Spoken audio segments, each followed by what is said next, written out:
doktor sağ ol Tanrı kapın işinde üstünlük kalan Allah'ın sağlamın içine takat bulup var ya.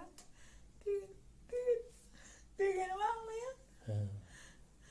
İlk gelimde ben katısıyla çiğistim.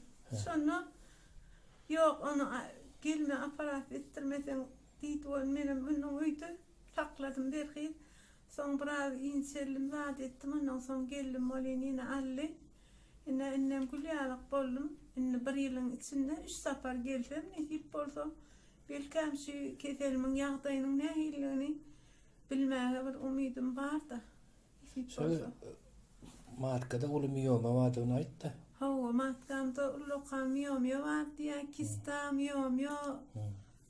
Şimdi şu çişler ayarlarını bilir ya mı öğüne? Hava ne haber ben hiç eline çişim yok. O da ben şeyledim. İşim falan yoktu. Haber'in eşiklemem halpırlap yatıyor. Horlanım yani ben horluktan yamanlığım görmedim.